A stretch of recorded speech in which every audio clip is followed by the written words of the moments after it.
Ayan, good morning everyone. Ito, time check, 8:58 in the morning. So, umpisa na naman ang ating araw ngayong Huwebes. Okay. At umpisa natin sa pagtulong bago kita. Ayan. Ang ating word of the day, tiyagain mo lang mga bagay-bagay.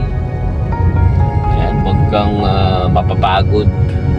Dahil ang salitang pagod ay ano lang yan, pakiramdam. Kapag napagod ka, itulog mo lang. At syempre, bago ang lahat, umaga ngayon, kailangan meron tayong pampalakas pa. Kasi kapag umiinom ako nito,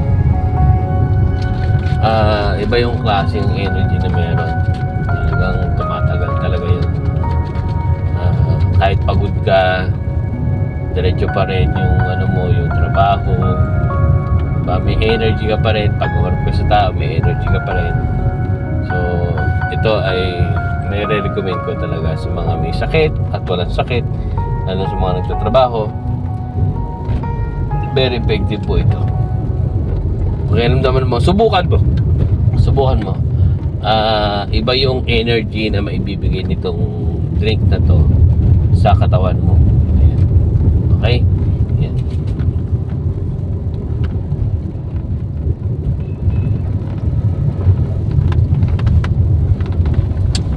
Siyempre, sundan mo siya ng water. Mamaya, inom ako ng water. So, pasukan na naman. Thursday. Ayan. Medyo traffic. Sana maabutan ko yung client dito sa may bandang palengke. Ayan. At maraming nag-o-order din ng hindi lang Opti-Juice. Marami rin nag-o-order ng kape kasi gusto nila makahabol sa promo. Siyempre, ang promo natin ng kape ay until February 14 lamang. Ayan. Sa ditong darating na Valentine's Day.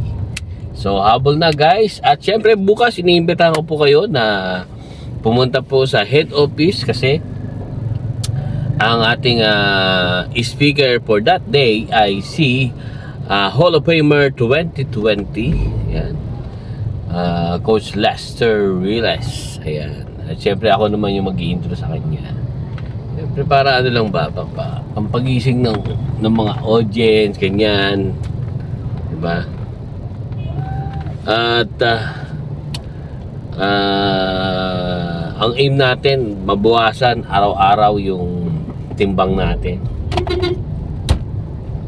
Para naman maging magaan ng bawat galaw. So, sit-ups, push-ups, konting dumbbell, ayan. So, mararamdaman mo talaga yung gaan ng pakiramdam.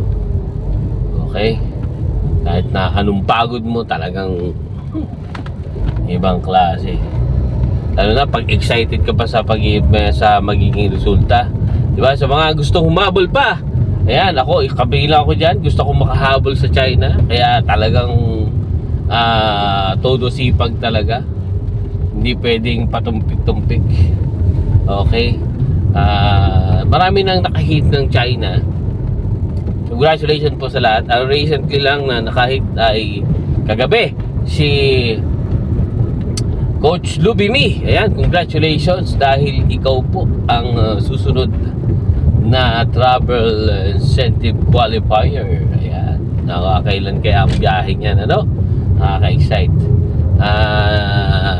Maganda talaga ang pwede mangyari doon sa China. So, sa mga habol lang kayo para maraming makasama sa travel incentive ng One Opti going to China. Bye-bye guys. See ya.